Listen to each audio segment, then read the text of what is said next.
The only thing guaranteed is something's going to change. And in our world, it's changing faster than ever. And I'm excited for us to talk with you, Sterling, because you've really mastered addressing transition, changes, crisis, all of the above. Yes, thank you, Martin. Yes, actually, I've seen some change, been through some change, and helped other people go through change. So you're absolutely right. Dana, would you do a quick introduction? Sterling Fulton is the Director of Training, Evaluation, and Technical Assistance at the Center for Black Health and Equity. She is the lead author of the Health Justice Guide and author of the Brain Trust Planner, Love in Action, Overcoming the Destructive Isms in Today's Society. Sterling has served on the boards of Athena, Unity of the Triangle, and the North Carolina Museum and Science Center. She's a proud mother of 2 Eagle Scouts and enjoys spending time with her husband, that would be me, and our fur baby dogs. Welcome, Sterling. Yes, it's exciting to have you here. And we've got you at your house office and him in my studio. So he'll come home at some point. Well, I know the fur babies are missing him. So, well, and I am. Right. That's right. That's right. Or we'll hear barking in the background. They're great. That's right. That's right. Let's talk about transitions, changes, positive, negative, everything, and just something that is nonstop, especially with just our learning curves now. Just to keep up in our field, it's almost logarithmic of technology that we need to keep up with. That's right. The only thing constant is change. And that's one of those things that we've just got to get used to. The fact that things are going to change. That doesn't mean that we as individuals, our core has to change. That I think sometimes people think that, with the things that change on the outside, that they have to change who they are on the inside. And they don't. That's something that you can, that little kid, that little person who you were, you can keep that little person throughout your entire life, as I call it, your little self. That's someone that you can keep with you and to protect and to nurture your entire life.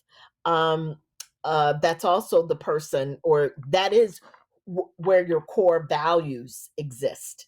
And it's through nurturing those core values, understanding who we are, understanding our deep character. Those are the things that remain consistent in life. But everything else changes, Martin. Everything changes. Styles, everything. I think that's an important point. And often when crisis occurs, it's time to reevaluate what those core values are. Something can shift and adjust. And I mean, even from the global level, I remember when 9/11 occurred, one of my core values is people living lives they love. I thought, well, what if these people love flying into a building? And I even sounds absurd, but I really took a moment to reevaluate my global core values because of such a earth-shattering thing. I went, oh, no, I have in there, that's a contribution to others. Okay, that one core component still stays the same. So it's okay to pause in life and reevaluate. You don't want to do it every second. You'll go nuts, but to take what is, and sometimes people just haven't developed it. They've just kind of, life or trauma in their life coming up. They've been in such a survival mode. They really haven't had space or breathing time to look at core values. So I'd like to talk a little bit about the development of them, the refreshing of them, and the reevaluation of them. Yeah, that's right. I mean, it's really important to keep in mind that when I'm talking about core values, I'm talking about those things that are pretty consistent with you. And let me give you an example. Your understanding of those values may change throughout your life. You can sometimes they deepen, sometimes they lessen. But what they do is they pretty much so stay consistent based upon your understanding of those values. So let's look at your core value, like you were talking about the terrorist who flew into the buildings in 9/11, and say your core values actually was about being open and having and being accepting of people who are different. As far as I know, and I've known you for a while, Martin, that core value has stayed the same.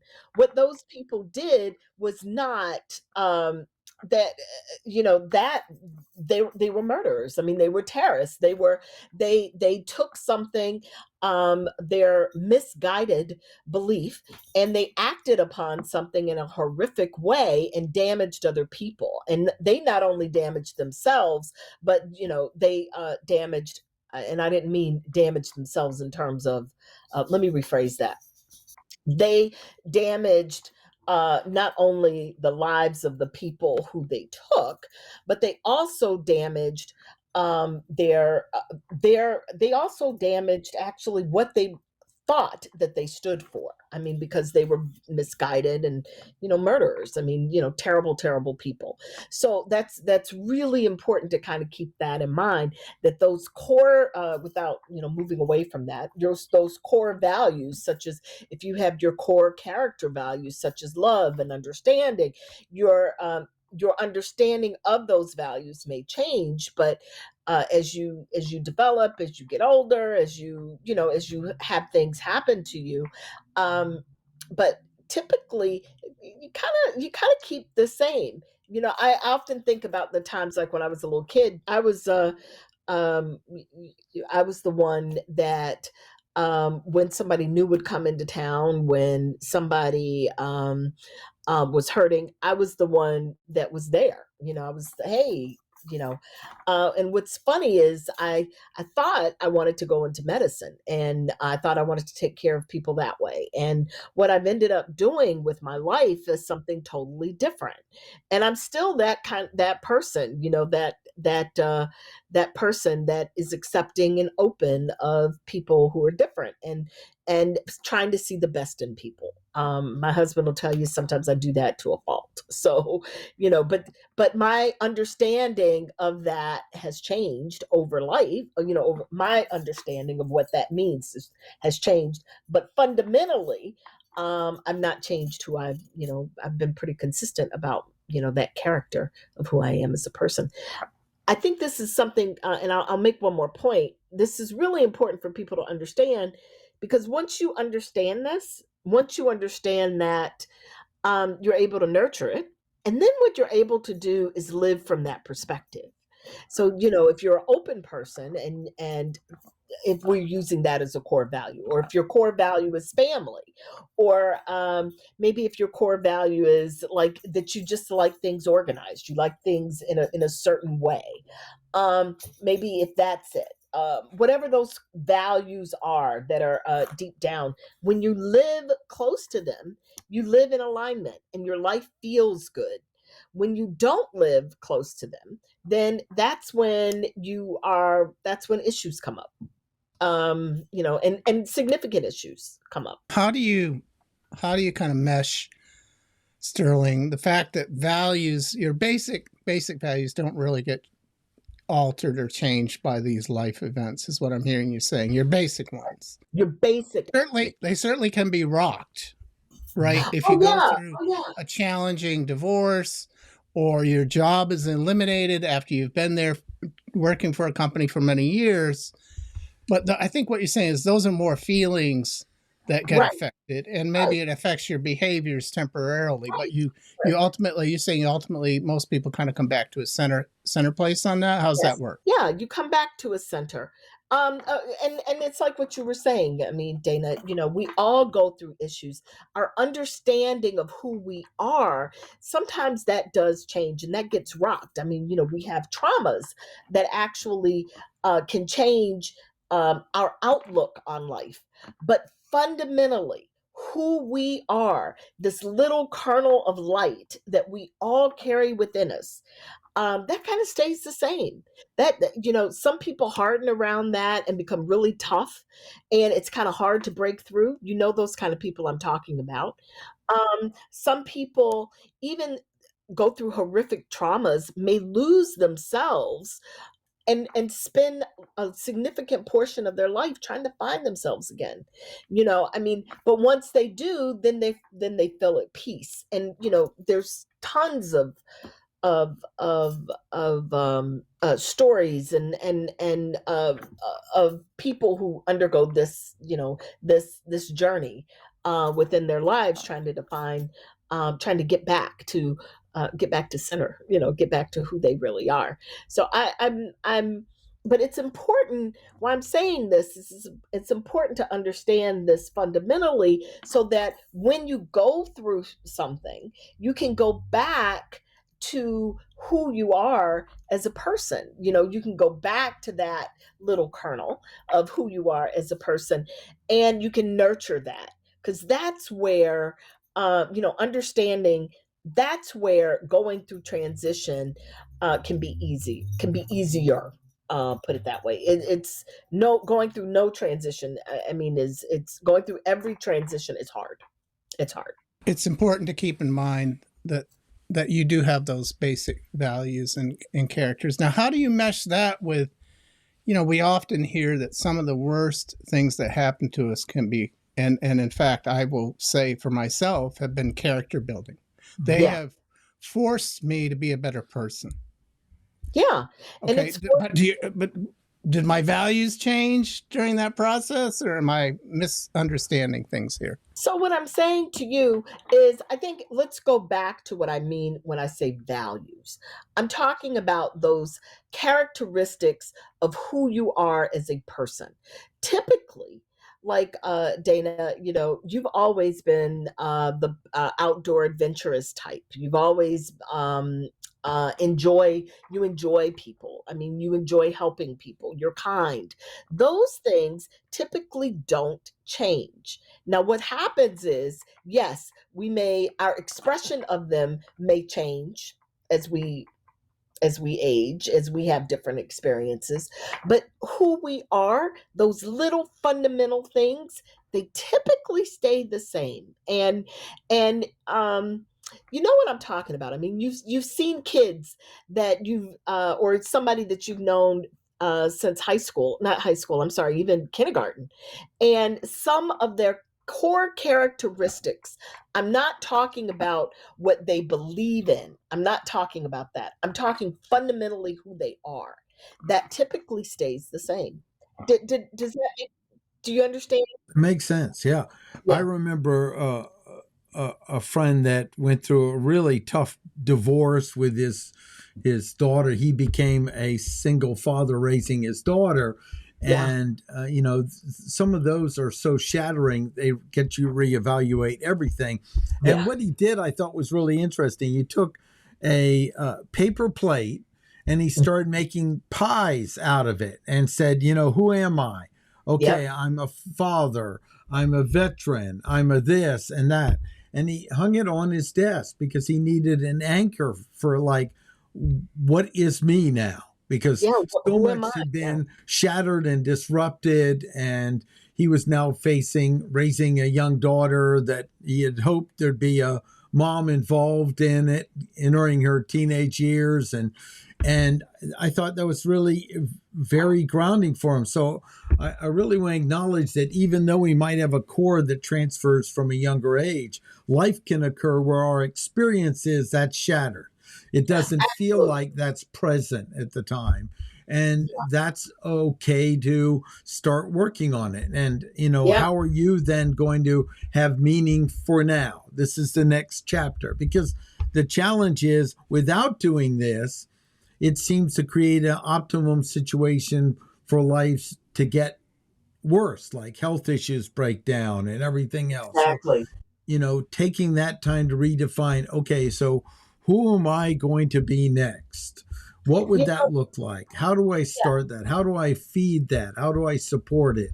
Like, it's Absolutely. like a new plant. I got a new seed. I'm going to grow it up and start working on it. And I think this is important aspects of this because there are so many times something just happens and the whole thing feels like a reset. It does. And you know what, Martin? Keep in mind though, and I like your analogy of looking at it like a plant. That's an excellent analogy, actually, because what I'm talking about are the roots of the plant. Yes, no, I'm with you. I'm Yep, with the you. The point plant. is that sometimes the individual feels like the roots are gone, that they've Yep. lost it completely. Yeah. And that's not that they're gone. There's a different issue, you know. Yes. And Yeah. maybe talking a little bit of how do you refine the roots when your life feels like it's been blown apart, that it's Yeah. gone, you know. And And I that, think yeah, that's hard. that's the important aspect. One of the ones I know, I remember in my practice marriage, when it was kind of falling apart, I went to my cousin got married, and I was really connected to these cousins. I Uh was huh. only child, and they had 5 kids. I went to the wedding and reconnected, and I brought my bass along, and we joked, and at the time when I went home, my wife then was convinced I had an affair because I seemed so like myself again. You know, and no, I I had unintentionally put myself in an environment that refound aspects that I liked and knew of myself. Yeah. So, you Exactly. know, if I didn't know that and someone was had this happen, I'd go, where can you go? Is there an environment? Are there people around? Is there an event that will reconnect you to some of this? Well, And it that's did. It has a Kickstarter for me. Yeah, and that's I mean, I think what you're talking about is adding, and I'm gonna stick with the analogy of the plant. I think it's really a good one. A fertilizer to the plant. It's like really understanding what good fertilizer is. And typically it's feeding those things with positive, and I say this because a lot of times some of us we run to things that are not positive. Alcohol, we run to, some people run to drugs, some people run to, sex, some people run to things that just are not healthy for them to engage in, as they're going through really difficult times. And and often the things that bring us together, or the things that help get to those roots, are community, are going in, being introspective, going to your spiritual center, spending time outside within nature, doing the things that you need to do, whatever that could be. It could be, some people like going to the beach, some people like skiing, some people like doing all kinds of things, but doing whatever you need to do that will help you to connect with that, like I said, your roots, or that little center, or the little nugget of light that has been with you all your life. And reconnect with that, and then nurture it, because in doing that work, and it's not easy work. One of the hard things about going through transition is sometimes it feels like it never ends. And one of the things that I've coached a lot of people, and when I and I've and in my coaching, I tell people all the time, for everything there's a season, and that's important to understand. Nothing is permanent. And I mean, sometimes things are get really, things can be really bad, they can be really horrific, like you said. I mean, um um you know people are very cruel to each other. And there are people who have done horrific things to other people.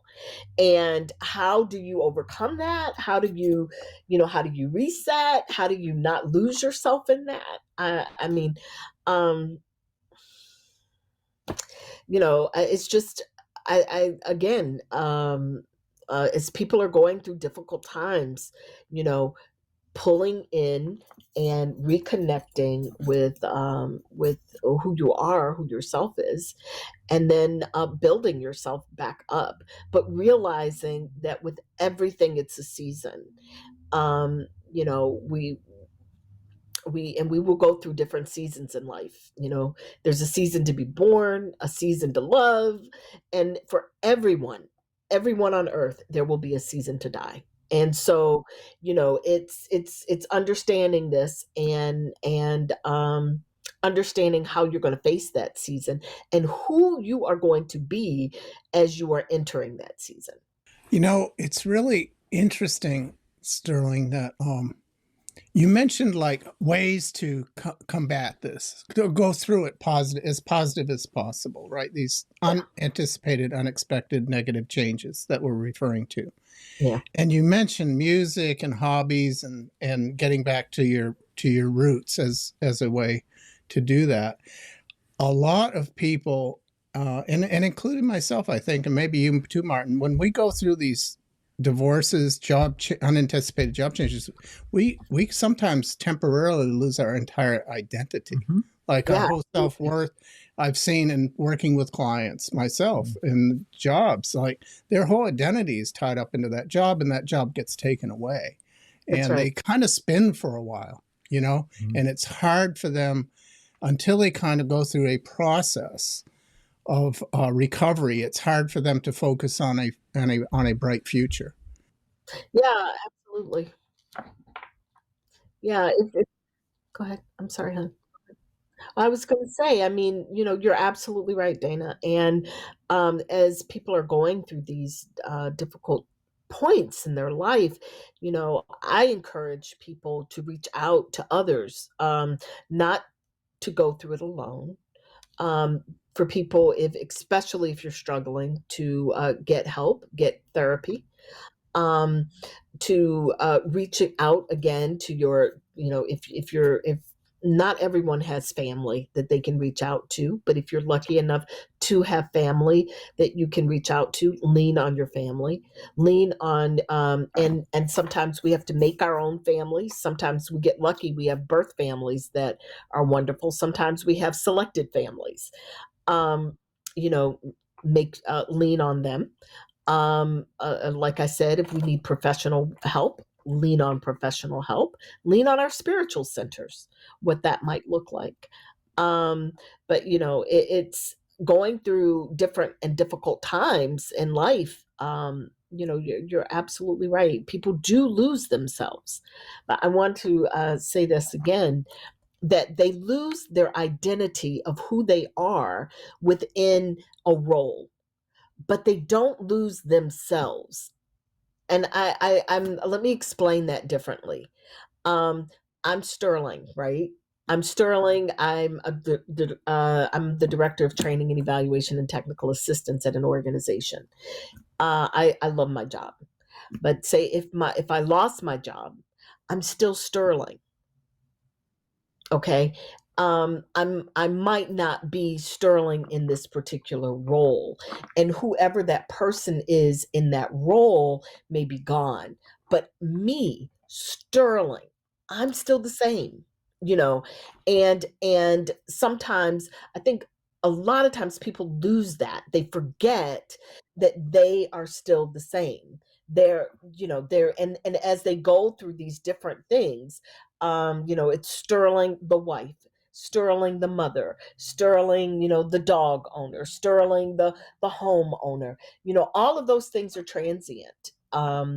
It used to be I was Sterling the kindergartner. Now I'm Sterling the teenager, Sterling the the college student. All of those things are transient. And so, but what was consistent amongst those things is Sterling, if that makes sense. So does what I'm saying make sense? You get it? So, recognizing that and understanding that is really key and really critical to going through these seasons or these changes in life, is that the roles that we play, if you want to think about it, they're like coats, or if you want to keep with the analogy of the plants, the roles that we play are just like the seasons that we go through. As sometimes we'll have our leaves, sometimes we won't have our leaves. Sometimes our leaves will be new, as in the spring, or sometimes our leaves will be beautiful in the fall, and then there'll be the winter time.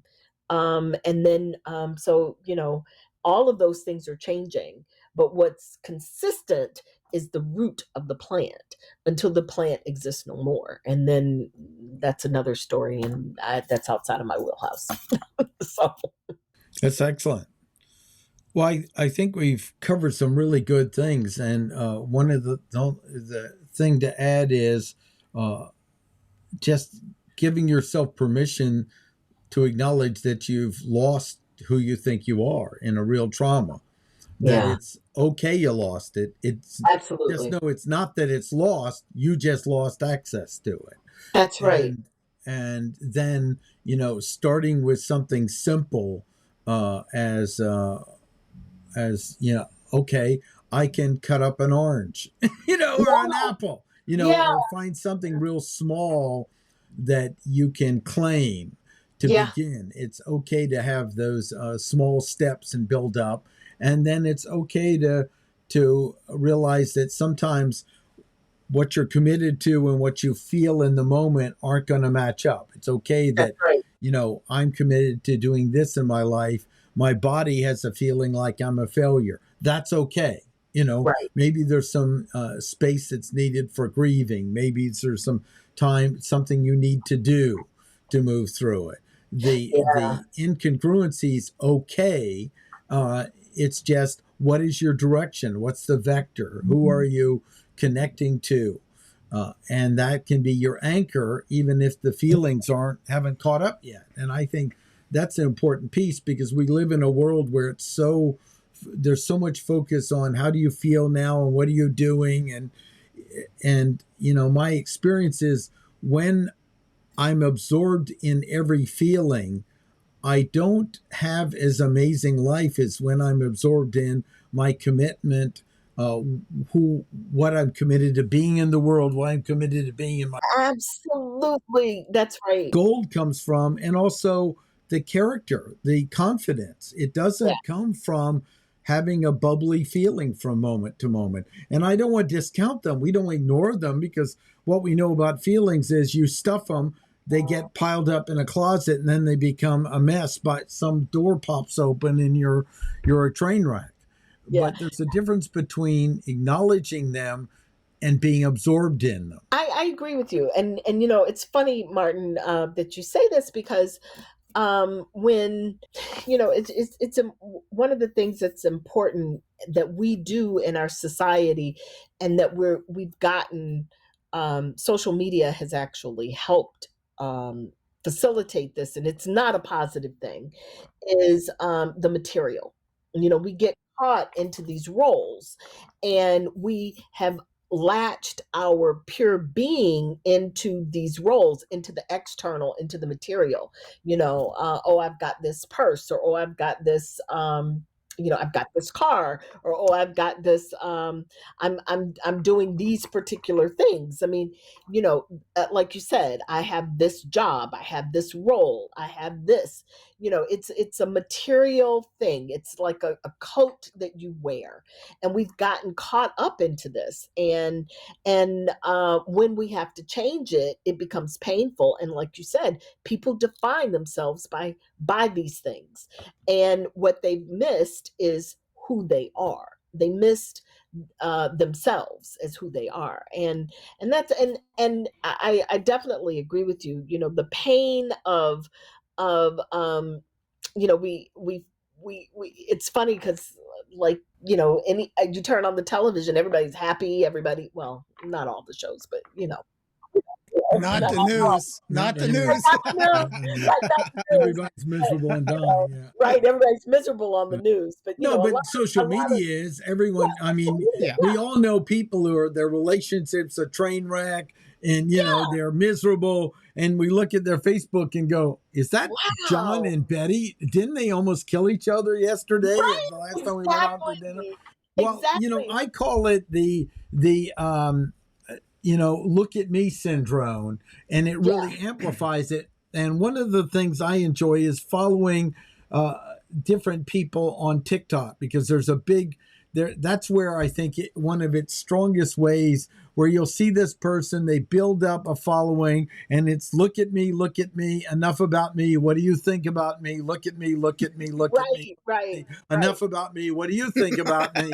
And Right. then they'll come clean and they'll say, well, I have to tell you the truth, you may not know it, but I'm depressed and I'm doing therapy. I'm going, my God, of course you are.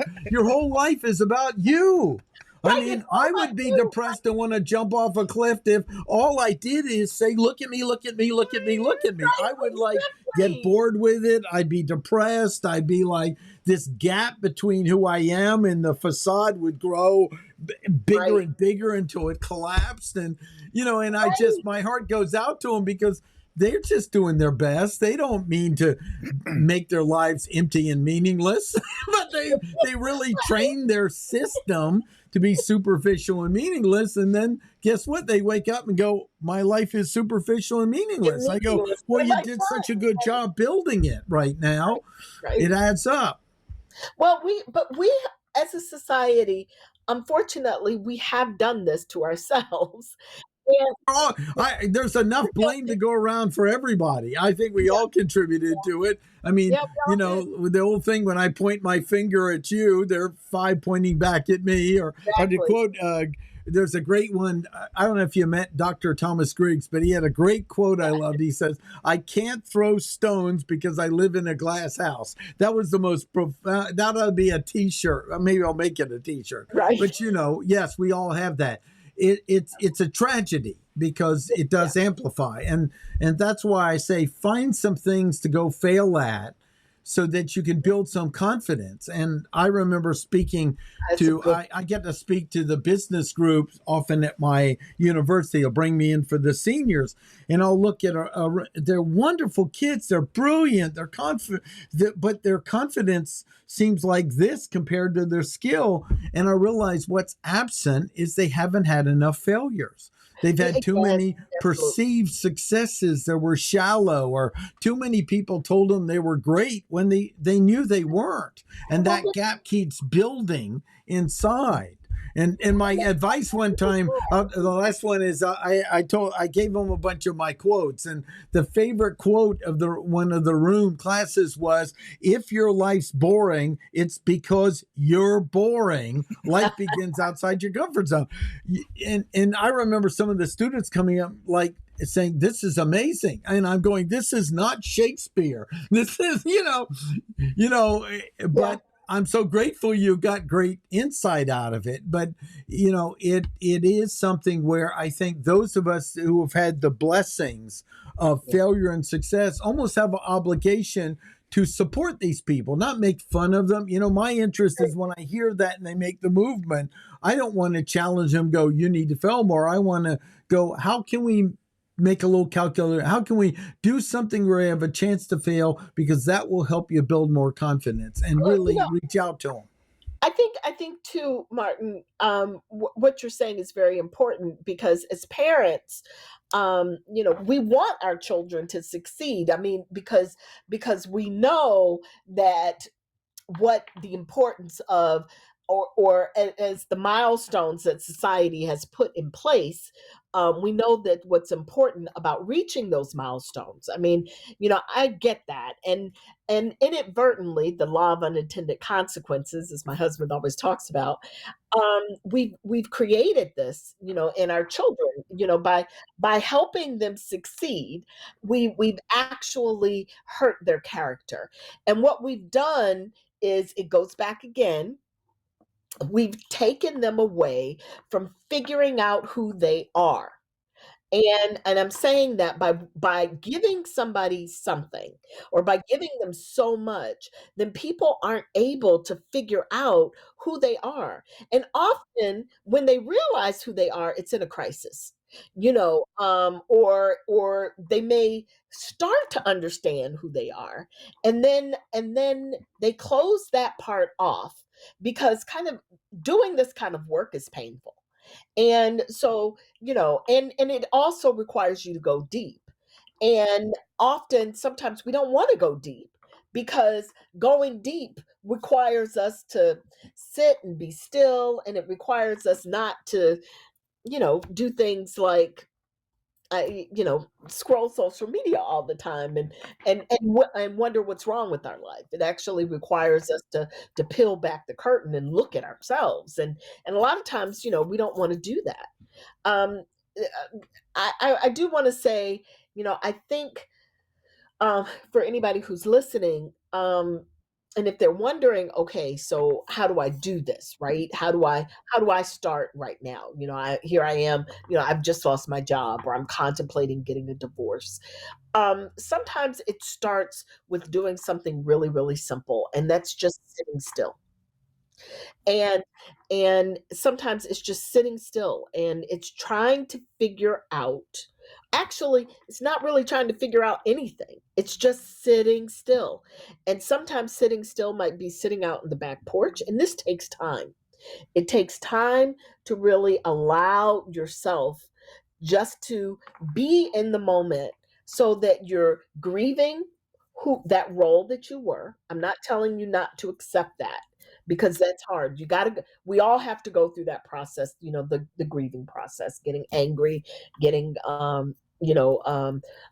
just getting just mad about something, getting sad about something, doubting ourselves, all of these things. We've got to go through all of that. But once we get an opportunity to do that, then the next step, and this is the active step, is to realize that this isn't just it's not the end. It's not the end of something, but it's also the beginning of something else. And recognizing that the beginning of something else means there's opportunity to do things that closely align to your values. And so if your value is around family, and you just lost this high power job as a CEO that took you away from family, this is an opportunity for you now to maybe do something that's more in alignment, that'll bring you closer to your family. I mean, so, and to recognize that that closed door does not necessarily mean that it's always going to stay closed, that there are other opportunities that'll happen, that'll open the door, for you. So, I mean, I think that's something for people to keep in mind too. And I will reiterate this again. What I'm talking about are for people who are healthy. There are people who are undergoing negative issues, or issues that are so severe, or traumas that are so severe, they are no longer healthy. It, for those people who are undergoing that, I can't stress this enough. There is no weakness, there's no shame in getting professional help, and finding a therapist, and finding somebody who can help you through that, especially so people don't need to suffer and suffer alone. There's so many different now, strategies that people can employ. It used to be that you had to find a therapist, that you were working face to face, but now you can do online therapy. So there's so many really good things that people are doing to take care of themselves and to take care of their mental health. But these things are really important for us to do, just to figure out, one, we we do not have to go through our struggles alone. Two, our struggles, even though when one door closes, that means other doors can open. And sometimes many of the other doors that open are even better than the doors that close. And it's just being willing and understand, and to see that, and to see the possibilities of that. And then also, three, is always take time to reconnect again to the core of who you are. First of all, you got to know who the core of who you are is, and then taking time to reconnect to that core. The roles that do not change. I'm not talking about the roles that often change, but I'm talking about the little parts of you that are pretty consistent. There are two things about sitting that you mentioned that I think are important to understand. Part of that is being okay with confusion and boredom. Yeah. Work. That's like cutting, because, as someone who did a noble sit, it's called a 10-day meditation that almost Ooh. killed me. and Oh, silence, I really learned that this romantic idea of just emptying your mind is just crap. I mean, the people who do it have spent 35 years to occur. yeah, It's that's really hard. being with just witnessing the noise that's going on and Yeah, noticing how loud it is all the time for most of us. yeah, And then being with that kind of either boredom or being with a certain level of a not knowing, and yeah, just take it a while. Now, like you said, obviously monitor if that effect has you go into some suicidal depression, stop immediately. I mean, right, because you and I right, know there are traumas way beyond these yeah, simple methods can be handled, and you need yeah, professional help. So don't like be some warrior that goes, well, I want to kill my cells over the last 10 minutes, but I'm still sitting here. No, that's not what we're talking about. right, But right. that little bit of being with confusion and help, and and I do know quite a bit as someone who's meditated for, gosh, I guess about 30 years now. Yeah, It's not about emptying your mind. I mean, that right, happens maybe one or few microseconds in the process Wow. of witnessing it right. over a long time, and understanding that. But it is about sometimes just I call it witnessing your existence. Don't put anything heavy on it. Just like, wow, I'm noticing my system's breathing, and I'm Yep, noticing this. Now, some people, this is contrary to faith, and I do what you feel comfortable with, but that's one of the aspects that can be useful for people. I And agree. it's been very useful for me. I mean, I used to in Yeah, college have to swim over a mile just to be able to sit still and study. And then when I took on meditation, I went, wow, I've had some moments of peace that usually only happened after extreme exhaustion. This is unbelievable. what you just said right there is really important for people to understand, is that meditation, sometimes you don't even have to sit sometimes for meditation. You can walk, you can run. Many people run and get into a meditative state when they're running. Swimming, like you said. One thing, washing the dishes is I wash the dishes. Yeah, I do that a lot. Say activity. I do want to distinguish something as someone who really spent a lot of time studying the formal meditation. It is really about sitting and witnessing existence. So there's a little different, and I don't care what you call the other thing, but in the most formal Yeah, the traditional formal, training of meditation, yeah, it is an upright position of witnessing existence, yeah, sometimes utilizing a mantra or not. But the fact is, I don't care what you call it. If it gives you an experience of getting away, I remember under tremendous stress with my parents, this guy said, "Well, you need to relax and go to a range and shoot." And I thought that's really sounds weird, and I went with him for the first time forever, and I went, wow, I just had an hour of time where I with was focused quiet. on safety and the target, and I didn't Yep, worry about my parents. So that was a moment of hard to believe, but bliss. I mean, and I didn't I get it. visualize something on the target, but I was really focused. And I realized why people might like motorcycle riding because, Right. You have to probably focus. it's not good to daydream in motorcycle. The intensity of something can also have an effect like this in their life. And Yeah. finding what works for you is very important during transitions. What gives you that where you're engaged, and that can be very powerful for handling severe transitions, changes of any sort. I agree with you. I mean, if whatever you decide to do, you know, excuse me, as long as it's, safe and legal, you know, I I I encourage you to do it. I mean, if you're shooting at the gun range, that's great. I mean, because what it will do is, like you said, you have to be focused on that target to do that, and safety. Oh my gosh, and safety. I can tell you stories, but if you're doing that, you need to really, be focused and really have your mind. It What you're doing is you're actually you're clearing your mind, and and that's very important. And we don't do that enough. I mean, we've got as we call it, the monkey brain, where we've got all of these things that are coming into our head, and we're not doing the simple things that help us to sometimes not hear anything. For some people it's dancing, some people it's sewing. It doesn't matter. Whatever it is that helps you to do that, to get into that space, that's one of the things that we can do that helps us to connect to whatever we need to connect to.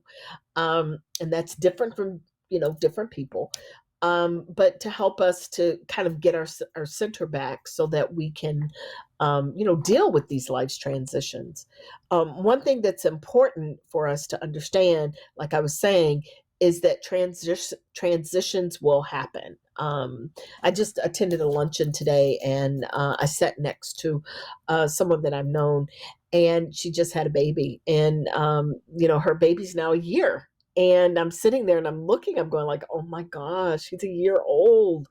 And I'm thinking back to my own children who are now young adults. And and I'm thinking to myself, I'm like, wow, that was yesterday for me. And now my children are off on their own. And as Dana will say, I know his children now are adults, and they have children, and they're married with children. And so, they're our grandchildren, and now we're going like, oh my gosh, this is a whole different set of experiences, a whole different life transition, and a whole different season of life to be in. But it's amazing, um, just as long as we keep in mind that these seasons happen, they will happen. They're natural to happen.